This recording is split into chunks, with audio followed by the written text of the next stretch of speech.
Huh. uh, when ego drops, um, with my senses, what is it I can perceive? Whether I can see the way how I am seeing the world, or what changes I might notice. So when the ego drops, the question is, if the ego drops, or when the ego drops, what changes happen in my perception of the world? There's a question. So there's a Zen story. There was a Zen master who was supposed to be enlightened. Somebody asked Zen master, what happened after enlightenment? Enlightenment is nothing but dropping of the ego, in a sense. Zen master said, before enlightenment, I was fetching wood, okay, cutting the tree, fetching wood, fetching water, cooking food and eat. Then what happened after enlightenment? I was fetching wood, cutting the tree, fetching wood, fetching water, cooking the food and eat. Then what is the difference? The difference is that before my mind was restless. Now my mind is calm, peaceful. So what happens in enlightenment? The ego is the one which causes restlessness. When the ego drops, restlessness is gone. The functioning of the body-mind complex happens spontaneously. So there is no individual perceiver. So in other way, seeing is there. There's no seer. Thinking is there. There's no thinker. Doing is there. There's no doer. Knowing is there. There's no knower. Hearing is there. There's no hearer. The sense of self-identity from which everything arises is not there. Everything appears to be arising from nothing. Nothing is that consciousness, pure awareness, and going back to pure awareness. So that's how life is. In a sense, life without an individual center will be there. Individual center causes stress, or what you call as restlessness. That is gone. So now, the closest you can understand is, let's say, the people who play tennis. They have trained themselves for hitting the ball. When they hit the ball, there's no ego coming and going, I want to go and hit here. The ego is suspended. The body operates, the mind operates, and just go and hold the ball. So what I'm saying, sir, there is an operation without ego, conscious control.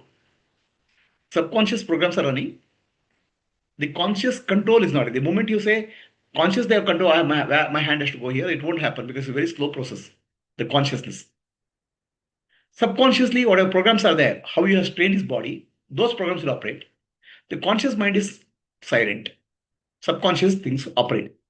So, in a sense, when tennis player is playing, there's no player. The play is there. Playing is going on. In a sense. But if he gets, oh, will I win or not? Will I be able to hit or not? The ego comes. Then the action gets blocked. There's a flow in the play.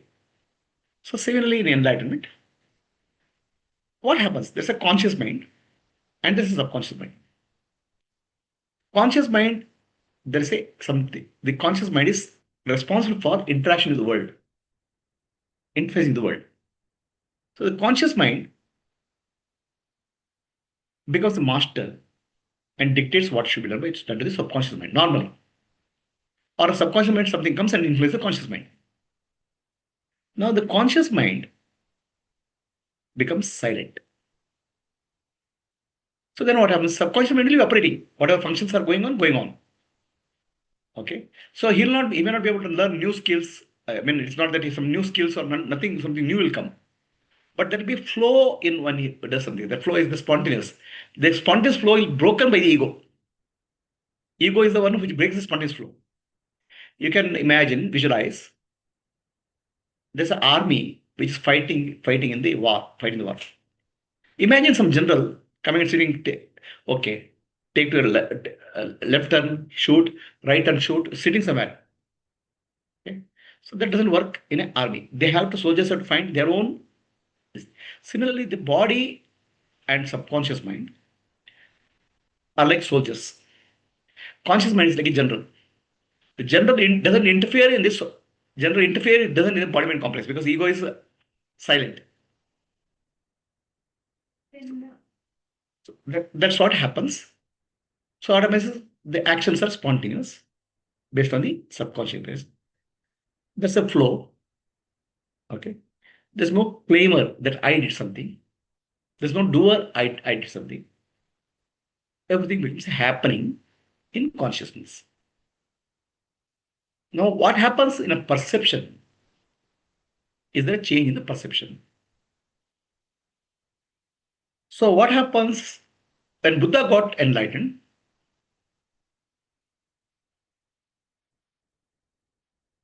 Somebody asked Buddha, what did he find after enlightenment? He said, the whole world is awakened. For a person who, for an enlightened being, entire world seems to be awakened. Okay, because he cannot censor the ego. Simply, ego cannot sense the enlightenment. Ego cannot sense the enlightened person. Enlightened being. Enlightened being cannot sense the ego in the sense because for him everything appears to be a spontaneous happening in consciousness. That's really so. But ego has made it customized, personalized, and individualized. In reality, everything is happening in consciousness only, appearance. So then people ask Buddha, why are you teaching then? If everybody is enlightened, everybody is Buddha, so then why are you teaching? He said, I am awakened Buddha. They are sleeping Buddhas. I'm waking them. When you say in your sleep, you seem to be thinking that I'm the doing, I'm the enjoyer, I'm the knower. Kartaham, Bhoktaham, Dnataham. There are three entities, three aspects with them. Kartaham, Bhoktaham, Dnataham. I'm the knower, I'm the doer, I'm the enjoyer. That collapses. Now, is there any perception change happens? In perception. Okay. Sense organs are same. Okay. There is no perception. You have to understand our sense organs, can say five senses, and the body, the largest sense organ is skin. So they are gathering a lot of input from the environment. I mean, I think something like 12 million bits per second information is there. Bacteria.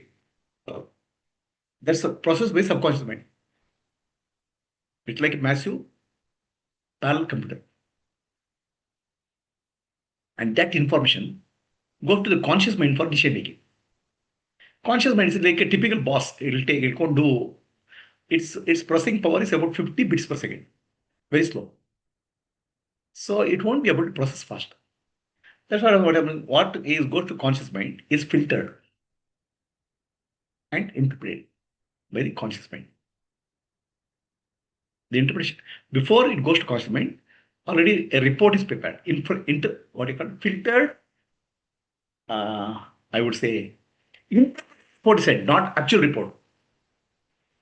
Subconscious mind to conscious mind. Once there may be some interface between. Finally, from subconscious mind to conscious mind, when information goes, it's interpreted report. It's not actual report. Interpretation. It's organ in the body. I think one of the brain functionality. So now there's the interpretation happens. Now this interpretation is based on your past experiences, memories. Typically, the interpretation is called ego. Is interprets. That interpretation happens in all the people. Just because somebody's got enlightened, the interpretation mechanism is still there. I'm saying that you will not be conscious mind will not be flooded with the millions of bits of information. The interpretation, regular interpretation, or based on the past and future, that gets dropped. So what happens? You start living more and more in the present moment rather than interpretation based on the past. Then conscious mind will take over the charge. Conscious mind will act. The conscious mind is required for action or interpreting the world. So his actions appear to be more spontaneous, like a child. The role of subconscious is over. No, subconscious is there. Subconscious is still there. It's gathering information and passing it on to conscious mind, which gets interpreted by the conscious, interpreted before given the conscious mind, decision making. Interpretation is done by what we call as past impressions, vasanas. Those are reduced. Now what will happen? Moment to moment, he starts living in the present moment spontaneously, like a child. He still gets straight up. He has no other way, no other choice. He still gets the data has to come from subconscious only. This is what happens in a simple way. In case of yogis and in case of many of these people with mystical powers, they have trained this interpretation part of the brain for more refined interpretation. I'm saying more of siddhis or miraculous powers. So they'll be able to say, oh, this is happening there, this is happening here, like that. That power they have done may still continue. So they may be able to show some of the miraculous power may appear in those people.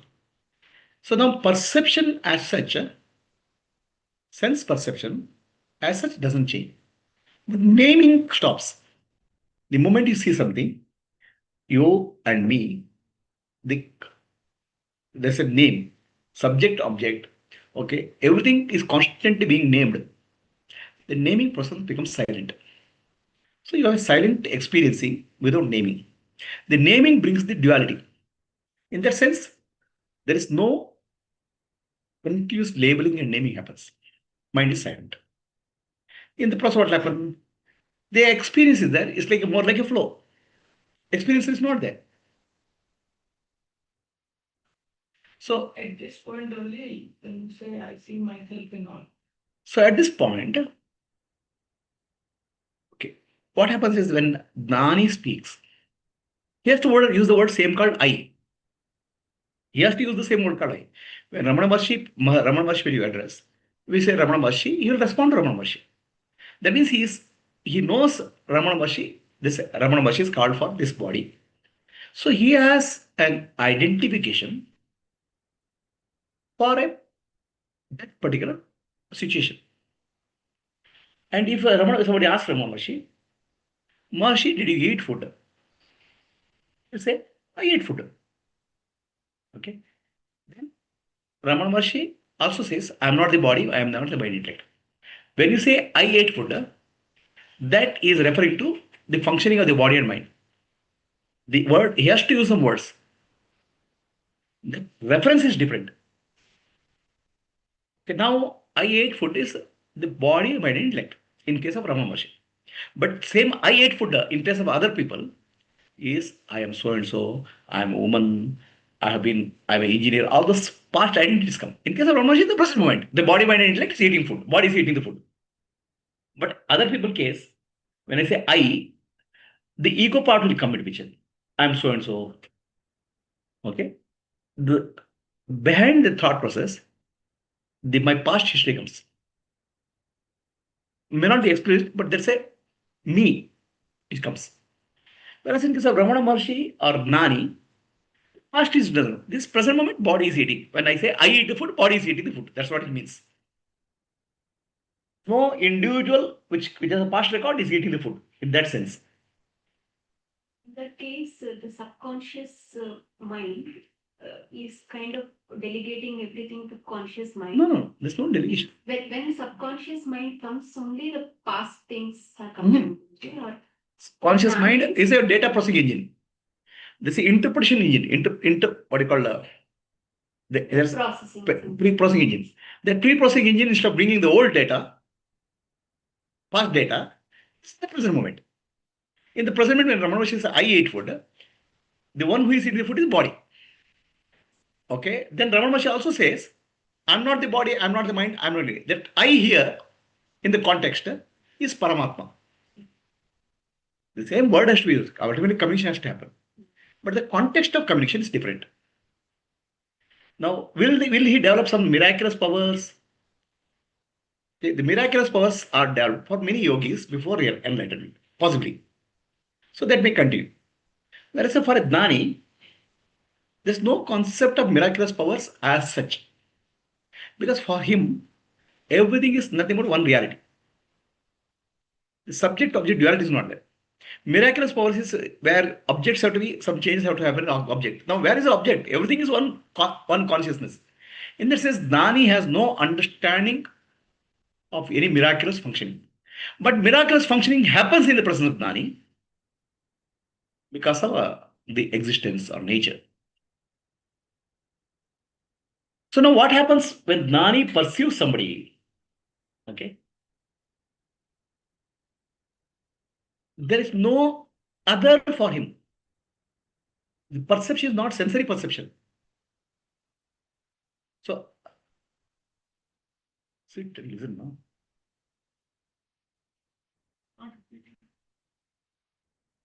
So when the perception happens, okay,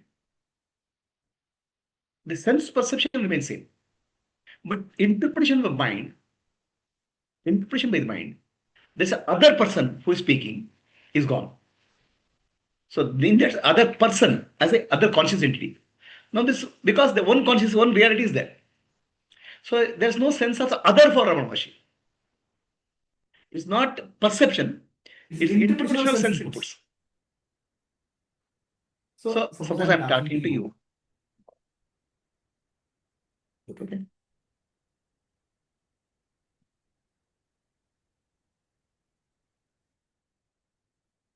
If I talk to you, for common people, there's history for the talking person who's talking. There's history for the person who is listening. Right? There's a person who is talking, there's a history. The person who is listening, there's a history. So we are talking history to history. Okay? Because history is nothing but your baggage, past impressions. Okay? Whereas, for a Gnani, when he talks to somebody, there's no baggage for him, past history. There's no baggage for the person who is listening. So the moment to moment, what is required will flow. The history is not taken to history. The present moment is talking to present moment. In that sense, there's no other individual there. Because there's no individual within Gnani, or there's no so-called personality within Gnani. He doesn't sense personality in the others. He sees a body speaking, but body is not a personality. What is personality according to you? What do you call as personality? A thinking, feeling, knowing entity, ego. Thinking, feeling, no. So thinking, feeling, doing entity. This personality is the interface to the world. Right? World recognizes you by a personality. You are an engineer, you are a housewife, you are a doctor. The personality is the recognition by the world. So in case of Gnani, there's no personality. There is universality speaking to the body-mind complex. But for the world, it appears as the individual speaking to the body-mind complex. So in case of Gnani, through the body-mind complex, Ishvara speaks. Universal consciousness speaks. Because there's no sense of personality or individuality. Okay? For the world, people, they feel as if Gnani is speaking. They attribute individuality or personality to Gnani. In reality, there's a universal consciousness speaking through the mouth of a Gnani. Ishvara speaks or interacts. So for a Gnani, when Gnani is speaking to one ordinary person, will there be a subject-object difference is not there, speaking is there. So Gnani sees Paramatma is speaking on the other side. It happens like that only, Guruji? Yeah. So the two level of understanding happens. When Gnani speaks to somebody and listens to somebody, there's no interpretation of Paramatma speaking. That also the concept is not there. The thoughts arise in silence. and go back to silence. Appropriate response will happen in silence. Okay. So there's no further interpretation. Paramatma, Brahman, nothing is there. Just appears and disappears. Like a wave appears in ocean and disappears. So what happens, sir? We read many spiritual books, many what I call as so-called Purana, spiritual books. In that, we see a lot of experiences, mystical experiences, and all those things. So one Zen master was asked, in what is enlightenment and what happens in that enlightenment process? So he says, before enlightenment, trees were trees, rivers were rivers, and mountain were mountain. But when I was practicing enlightenment, practicing for enlightenment, trees are not trees, rivers are not rivers, mountains are not mountains, because I start sensing some mystical and miraculous things. This is the time when some miracles and all these things may happen. Mind becomes subtle. Some experience can happen, different type. So then says after enlightenment, tree is a tree, mountain is a mountain, river is a mountain. But there's no me who is perceiving it. That's there. That's all. See, very simple. In reality, what you call personality is false. It's not there. But you feel the people, common people, think that it's real and solid. The deal. They live in a false life. The real life is there's no personality. Only universal consciousness functioning through all the body mind complexes. That's the reality. So Nani starts living in that reality.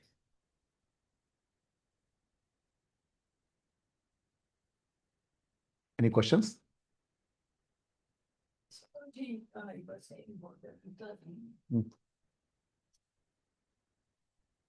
Yeah. When Buddha got enlightened, Mhm. he saw the entire thing awakened. Okay. He saw the whole everybody is all awakened. And then when they asked, why are you teaching? He said, there are sleeping Buddhas. And then you said, enlightened cannot sense the ego. Mm. So then how did he see sleeping Buddhas? Because sleeping Buddhas is nothing but the Buddha with ego. So the question here, when Buddha got awakened, people ask the question, you got awakened and other whole world seems to have awakened. Okay. Then why are you still teaching? Right?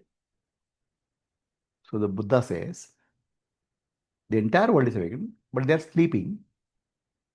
I am waking them up. Here you have to understand what happened after enlightenment. Buddha was sitting silently immediately after enlightenment. 7 days he was spending in silence below the Bodhi tree. He didn't know what to do, nothing to do, nowhere to go. Then the story is Brahmaji appears, means universal consciousness appears to him and teach people. So then Buddha says what to teach, whom to teach. Then Brahmaji tells him, it takes him to a lake where blue lotus are blooming. He shows some lotus are bud, some lotus are blooming, some lotus have bloomed. So Brahmaji says, lotus are bud, they will not come to you. The lotus which have bloomed, they also won't come to you.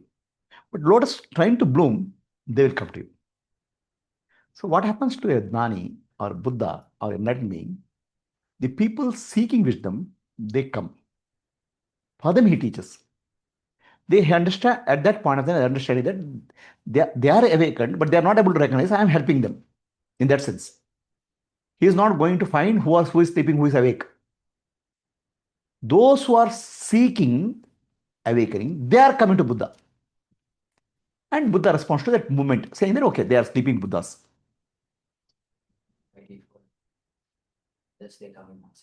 For Gnani, everybody by default, the self alone is there, which is nothing but pure consciousness, pure awareness. But if you come and ask, he'll respond. His body-mind complex responds. And that response comes out of compassion, love. So let's say in front of Nani, somebody is suffering. Somebody is going through pain. Okay. So Nani doesn't mean that, oh, this person is going through pain because of ignorance. Nothing like that he'll say. He's sleeping alone. His hands will automatically go and remove the suffering. That's a very natural process for him. It's equivalent of, there's a mosquito sitting on left hand. Immediately right hand want to hit it. There's no conscious decision. It just happens that the outpouring is called compassion. So Gnani's response are out of compassion and love and feeling of oneness. And he responds to the context where the person asking the question is actually coming and saying, I have ignorance. He doesn't say, I'm ignorant. I've come there to remove ignorance. So Gnani responds to that situation. He doesn't go and say, oh, you have ignorance, I'll remove you. You are ignorance. Oh, you are sleeping Buddha, I will wake you up. Not like that. Did I answer your question? Ego. For him, there's no sense of ego. Yeah. In others also, he sees himself in the others. Self in others, not himself. Self in others. So a way of saying that is basically everything is arising spontaneously in consciousness and going back. So this is how, like wave rises in ocean and goes back. For him, experiences rise and fall back in consciousness. So life without an individual center is what happens. This one set of one process of enlightenment being. Now, enlightenment itself has two connotations.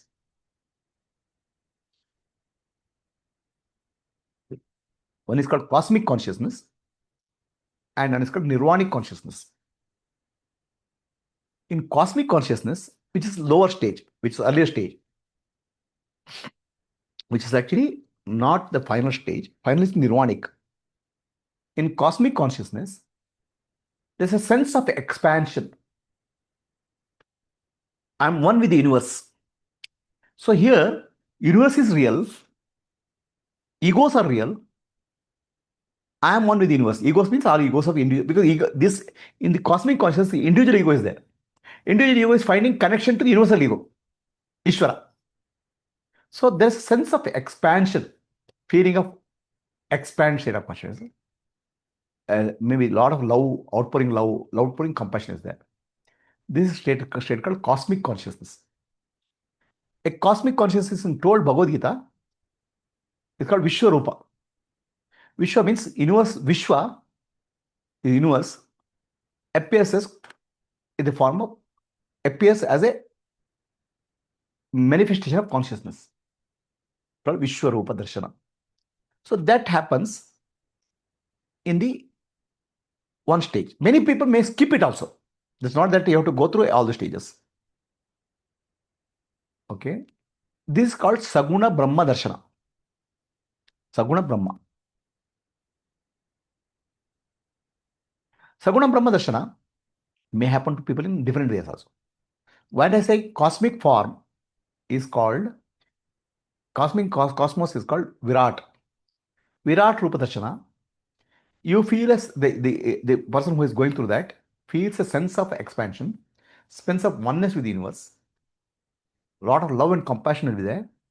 Since the perception is there, I am there, universe is there, but there's a sense of connection there everywhere. Everything seems to be connected. There's a perception change.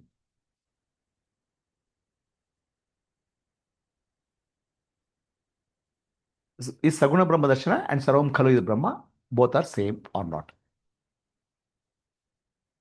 Saguna Brahma Darshana is Sarvam Khalu Brahma. All this is Brahman. Same. But there's a difference in the realization before and after. After you realize Nirguna Brahma, Sarvam Khalu Brahma takes a different meaning. I'll tell you. There's a different connotation. The name Sarvam Khalida Brahma appears in Saguna Brahma Darshana. All this is Brahman. Okay, there's love and compassion. Here, in this, everything in the universe is real. The objects are real. Sun is real. Everything is real at that experience in Saguna Brahma. Initially, cosmic consciousness. When you get to enter Nirvanic consciousness, everything appears like more like a dream, but Sarvam Khalida Brahma. The reality goes and more like dream-like appearance happens in case of the after Nirvanic consciousness. Did you understand what I'm saying? Earlier, Sarvam Khalida Brahma, all this is Brahman, all this oneness is there. I am there and the world is there. I am one with the world, one with the universe. That feeling is there. It's called Sarvam Khalida Brahma. Everything appears to be a appearance of consciousness. But there is an ego still. And finally, in Nirvanic consciousness, ego drops. Then when you come back and see the same thing, Saguna Brahma, Sarvam Khalida Brahma, appearances are there. The appearances are not real. Happening is there, not real. All of them appear like more like a dream-like appearance. Earlier it was a real appearance, now it's dream-like appearance. Here this Jagat is Satya as Brahman. So the question is, Jagat is Satya as Brahman doesn't hold good or not? That holds good.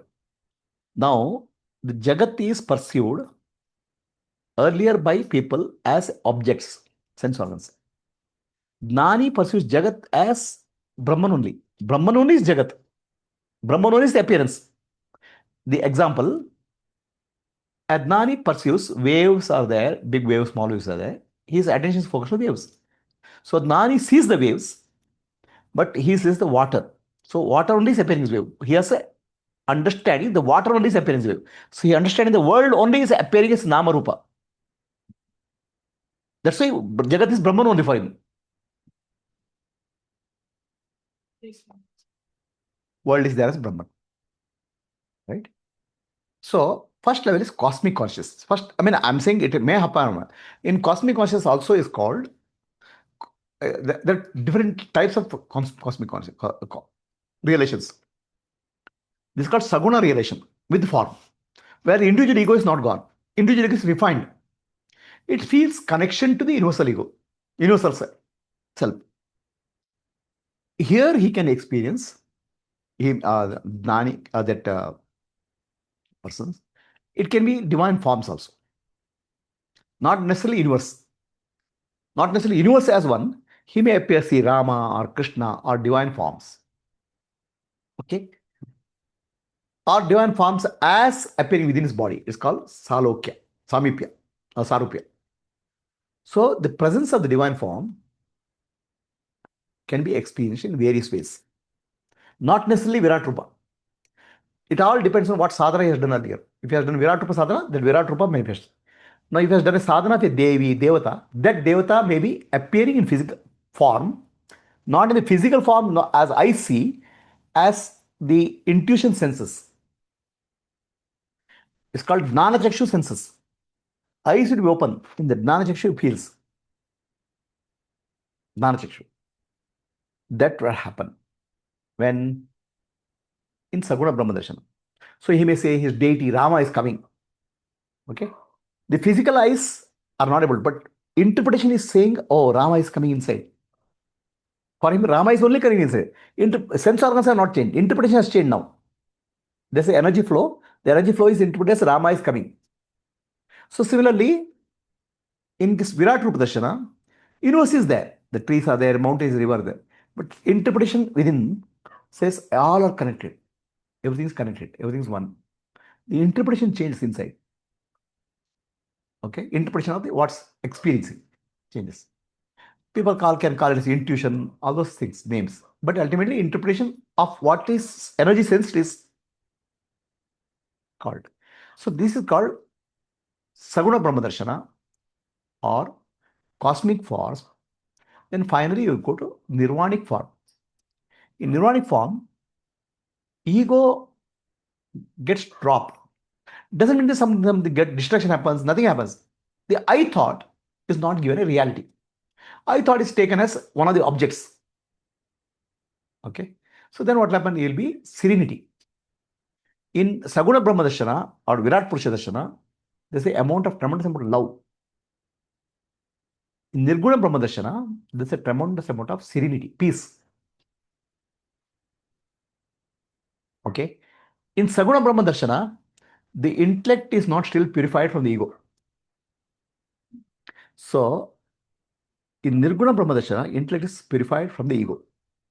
There will be sharp, clear discrimination is there in Nirguna Brahma Darshana, or rather, Nirvanic consciousness. Nirvanic consciousness is Mukti. Saguna Brahma Darshana or cosmic consciousness is called Bhakti, devotion.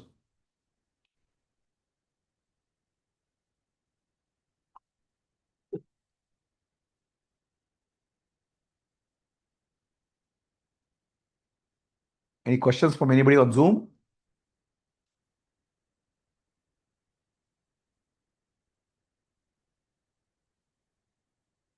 No questions, Guruji. Clear. Yes, please. No, it's very clear, Guruji. Okay. No. So if anybody wants to ask a question on Zoom, please raise your hand so that I can answer.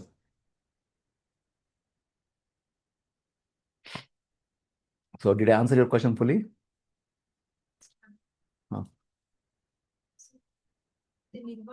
Separation. Okay, can you answer? Shall I continue?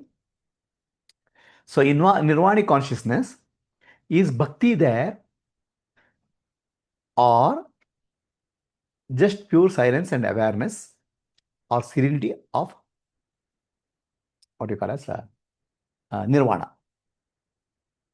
So what has happened? The bhakti or love which you have becomes serenity. There's no love and serenity. Love takes the form of serenity. Bhakti becomes jnana. It's not jnana and bhakti two are there. Jnana and bhakti are two are there with the ego sense. Ego feels bhakti is separate, jnana is separate. Okay. So bhakti is love, jnana is awareness, which is the ego interpretation. Final realization, bhakti itself, the devotion itself, the love itself has become serenity. Now, has Gnani both love and devotion both, or serenity and love both? This serenity and love has become serenity. Love has become peace. The love itself is transformed. That's called Gnana. Love itself. The love and then his actions are of outpouring love. It's called compassion. There's no two called serenity and love, prem bhakti. Everything has become one. So now love has become serenity. It's same. But this duality or love, jnana and bhakti is there or not. It's there in the egoistic mind. Not in case of jnani. So jnani, the love or bhakti is jnana. Jnana is bhakti for same. But expression may change. He may not express dance, song or music like Bhakta does. He may be serene. Or he may express also. We can't say how the expression happens. But deep inside, bhakti has become jnana. Jnana is bhakti. Both are one. Along with Vairagya. Vairagya and all is over. Old stage. The stages are over.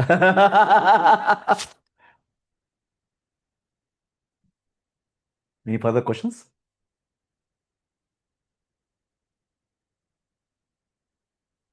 Namaste, Guruji.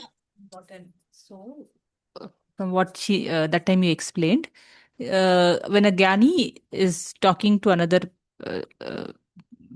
not a person, he doesn't see as a person, he sees as doesn't see as a body mind. It's just that a question is arising in the consciousness and an appropriate answer is coming again in the consciousness. Yes. That's all. So, the question is, how does Gnani interact with somebody? So, Gnani interact with Gnani, silence, nothing is there. Nothing to talk. They're just silent.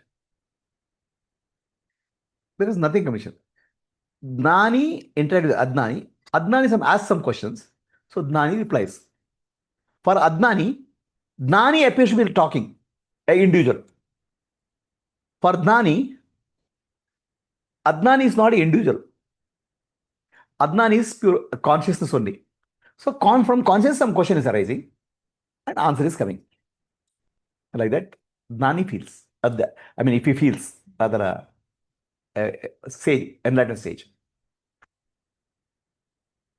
Very simple way of saying Gnani is understanding, thinking without a thinker, doing without a doer, knowing without a knower, hearing without a hearer, smelling without a smeller, tasting with a taster.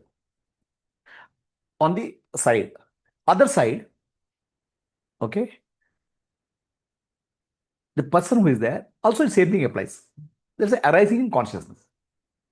And that is true for Adnani or Gnani also. Same thing is happening. But Adnani's mind is interpreting in a different way.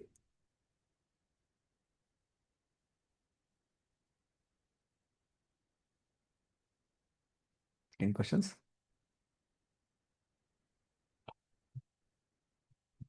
Okay. Stop. I started giving answer. The answer was a flow. There's no hesitation. There's no thinking. Okay. There's no idea that what next words will come. It is just flowing. So if ego was there, it will interfere. Oh, what should I think next? What example should I give? What example I should not give? That what I call as barricades or gates will be there. In case of Gnani, that gates are not there. The words will flow. So that's why in ancient times, the Gnani, when he speaks, the flow is like a river Saraswati flowing. That's called Saraswati Varaprasada. They are called Saraswati Varaprasada, blessing of Saraswati. The words will flow like a Gnana Ganga will flow. There's no barricade there. For Adnani, there are barricades.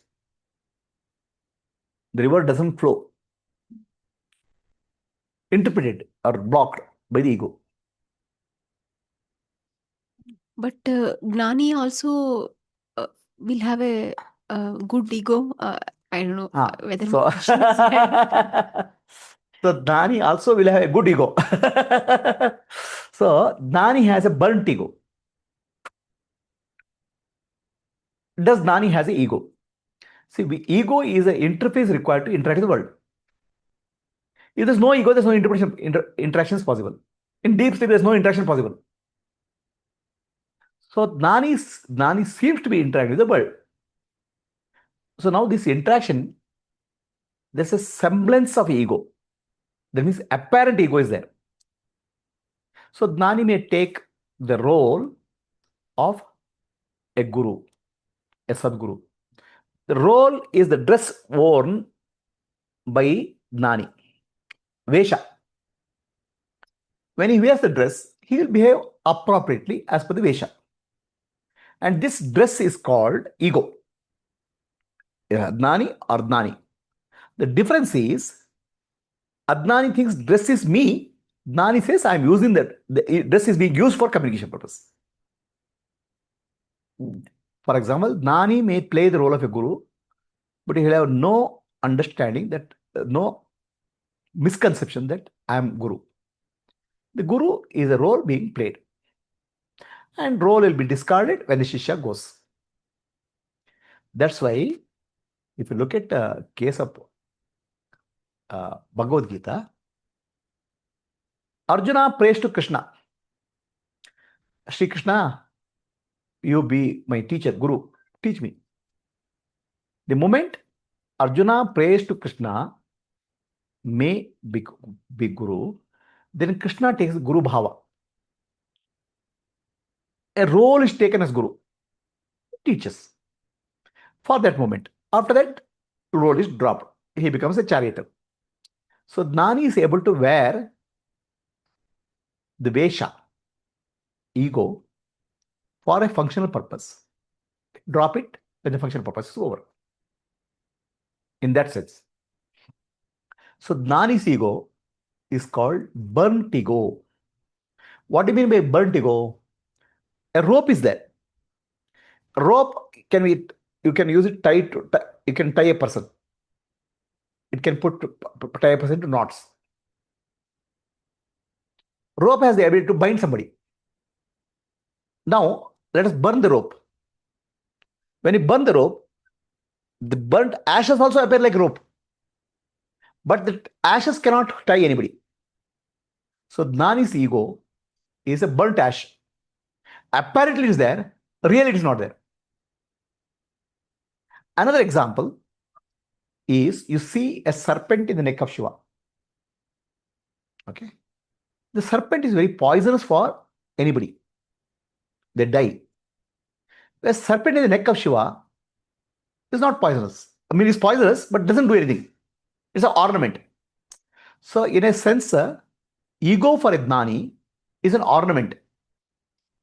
Why do you use an ornament? Please tell me. When you put a gold chain or necklace chain, why do you put an ornament? To show to the world, no? It's a display. Right? I'm rich. Or I have such a beautiful necklace. You are showing to the world. Similarly, Gnani uses ego for interacting with the world. It's a show off to the world, show to the world, interaction with the world. So that serpent which hurts or kills anybody doesn't hurt Gnani, doesn't hurt Shiva. It's an ornament. That's why it's called Naga Bhushana, Naga Bharana. It doesn't do anything for it.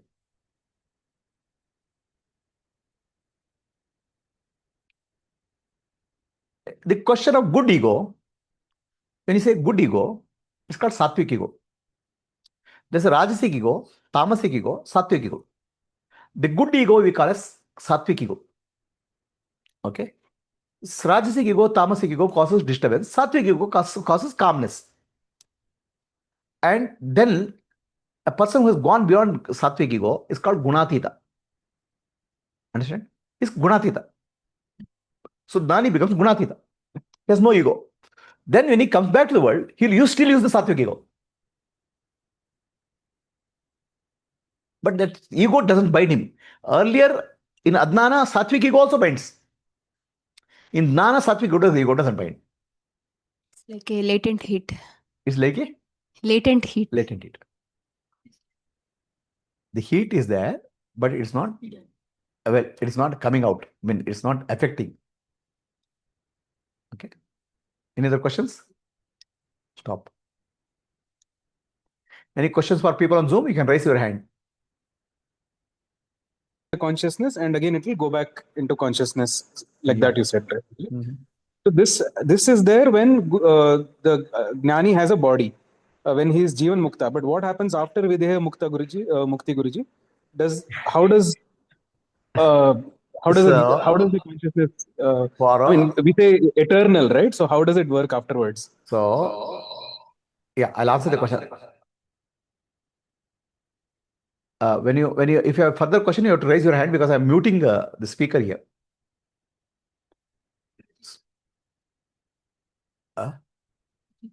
So Gnani, continue, last question.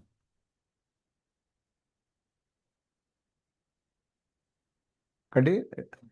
So can you repeat the question, Varun? Yes, Guruji. So as long as a Gnani has a body, I mean to say when he's reached Jivan Mukti, there is something appear in the consciousness and then it disappears. Like some Agnani comes to him and asks a question. The world still appears, like you said, right? River is a river, mountain is a mountain, everything. So it is still there in the consciousness. But once Jnani becomes Videha Mukta, then what happens? Like, what is the situation there? So the answer is already there. So Gnani has a body and he interacts with the world. Even though he has a body, he is no body. He is not a body. From Adnani's point of view, he has a body, or he is a body. From his point of view, he is no body, not a body. Okay. And if he is not a body, who is that? He is one with the universal consciousness, Ishvara. Jiva is with the Ishvara. As Ishvara, he is every body. So when Gnani has dropped his body and become Videha Mukta, the body is dropped, a body is dropped, but he is every body. He speaks through every mouth, if you want. He eats through every mouth. Okay? Everybody has become one with the existence, which means he has become everybody. Ramakrishna Paramahamsa was having severe throat pain, cancer. Then disciples come and ask Ramakrishna Paramahamsa, why don't you ask Divine Mother to heal your throat? At least you can eat some food. So then Divine Mother appears to him. Which throat you are seeing? Speaking out. All throats are yours. Which throat you want to eat food? So Gnani becomes the universal consciousness. He is everybody. From your point of view, he is somebody. From Gnani's point of view, he is everybody. Or he is nobody. So did I answer your question, Varun Shinai? Yes, Guruji. Thank you, Guruji. Understood. Okay. Rajita? Yes, Guruji. Yeah. Hari Om, Guruji. Ah. Guruji, what are the characteristics of the burnt ego, Guruji? The question here, what are the characteristics of burnt ego? The ego is a dress, right? An actor can wear a dress of a rich man, policeman, or a thief, and he can play any role.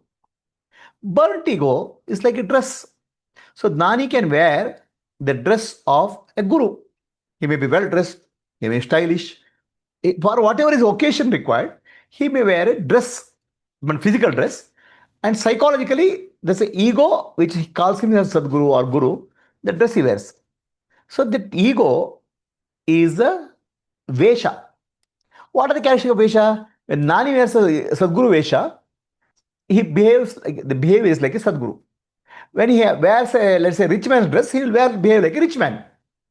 The behavior, the personality is given, personality is acquired through Vesha. So he may behave like a very gaudy, very stylish person. That's a personality. But Gnani does not possess the ego. So Gnani possesses the ego. Ego does not possess Gnani.